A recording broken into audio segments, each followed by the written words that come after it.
Avec l'aide du ciel, j'aimerais vous parler aujourd'hui d'un point hyper important. C'est d'Ishmaïa. C'est un point en fait qui peut vraiment déterminer notre vie.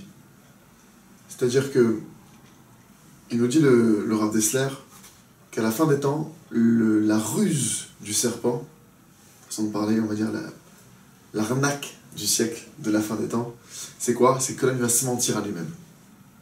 Un homme, il a une tendance, il va avoir une tendance, il va avoir un voile, disons, devant ses yeux, il va se mentir à lui-même. Ça veut dire que la difficulté, c'est de ne pas arriver à se rendre compte du problème qui m'accompagne, de la chose que je fais, ou que je ne fais pas, ou que je devrais mieux faire, etc. Et forcément, tant que je ne comprends pas, que je ne prends pas conscience, et que j'agis de manière inconsciente, alors ce qui va se passer, c'est quoi? C'est que je me retrouve à des résultats qui ne sont pas satisfaisants, à des situations que je n'ai pas envie de vivre, etc. Maintenant, il nous dit Rabbi Nachman Zatzal dans l'Écoute Morad, il y a un cadeau. Dieu, il a mis un cadeau sur terre. Je vous synthétise évidemment, c'est le premier enseignement de Rabbi Nachman, une des parties. Je vous synthétise ce qu'il dit là-bas.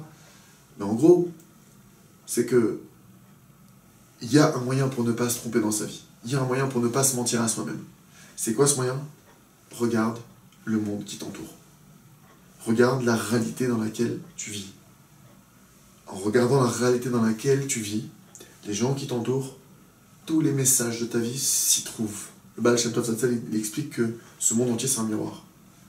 Maintenant, je vous donne une règle. Quand je viens décoder le miroir, c'est toujours positif.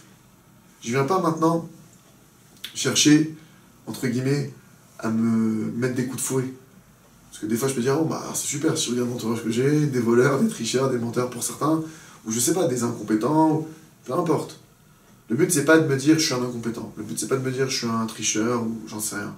Le but, c'est de me dire, si je suis connecté à ces gens-là, si je suis connecté à cette famille, si j'entends ça aujourd'hui, si je vois cette chose-là aujourd'hui, c'est que j'ai un rapport.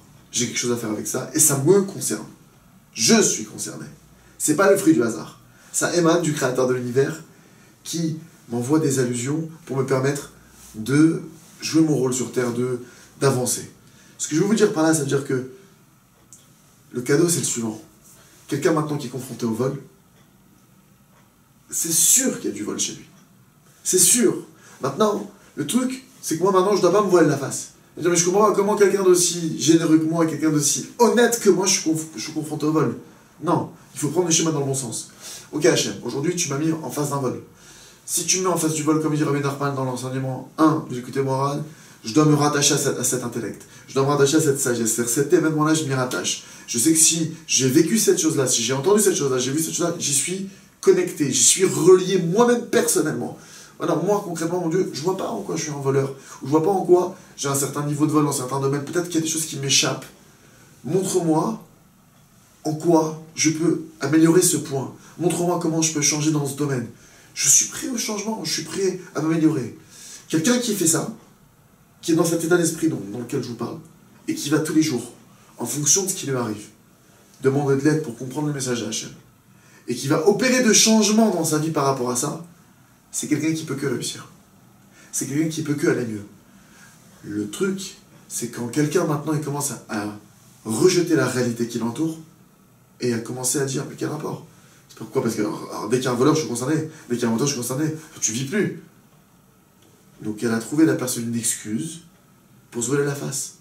Évidemment, tout ce que je vous dis, ça doit se faire dans une mesure normale. On n'en devient pas fou. Ça veut dire, si maintenant il y a un événement, j'arrive pas à comprendre, j'arrive pas à me connecter, etc. Ok. Je reste, je garde en tête que j'y suis relié. Ok, aujourd'hui je comprends pas. J'ai demandé de l'aide, j'ai pas encore eu de réponse. Ok. Mais le fait d'être dans cette dynamique, Hachem il aide et il nous permet de comprendre. Alors, peut-être qu'on ne comprendra pas tout, parce qu'il y a des choses qui...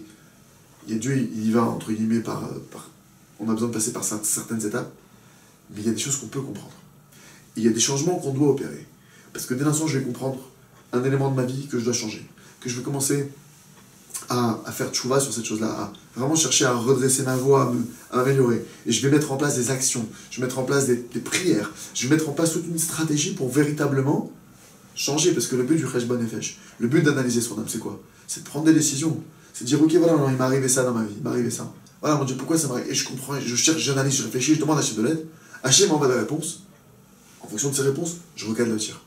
Et là, je gagne quoi? je gagne une vie forcément réussie. Une vie qui est forcément épanouie. Pourquoi? Parce que le seul échec qu'il peut y avoir, c'est si je décide de ne pas jouer le jeu, de ne pas jouer la partie et de dire, bah, tu vois, ce qui m'arrive, c'est le hasard, Dieu m'en préserve. C'est arrivé sur moi comme ça aurait pu arriver à un autre. Non. Ce qui m'arrive, pour quelqu'un qui a une vie réussie, il se dit, c'est pour mon bien, ça va de mon créateur. Et il y a un message là-dedans, il y a une perche qui m'est tendue du ciel, je la louperai pas. Et je peux vous dire une chose, quand vous faites ça, quand vous faites ce trajet, que vous trouvez le point névralgique de l'événement qui a été envoyé, le point qu'on attendait que vous changiez, que vous trouvez vraiment et que, véritablement, vous allez vous apercevoir que c'est des choses que vous n'auriez même pas pensé, que heureusement que cet événement s'est arrivé. Je ne peux même pas vous décrire la joie qu'on ressent quand on a trouvé cette chose-là et qu'on la rectifie, le lien, le niveau de connexion qu'on a avec le Créateur. C'est ce que je vous souhaite à chacun, c'est ce que je me souhaite, et Bezrat Hashem, que le monde entier, il goûte à ce niveau de connexion, que d'un événement le plus simple qui soit, il retrouve la main du Créateur et il avance dans sa vie. Hatzlacha. Chazak ben Yitzhak.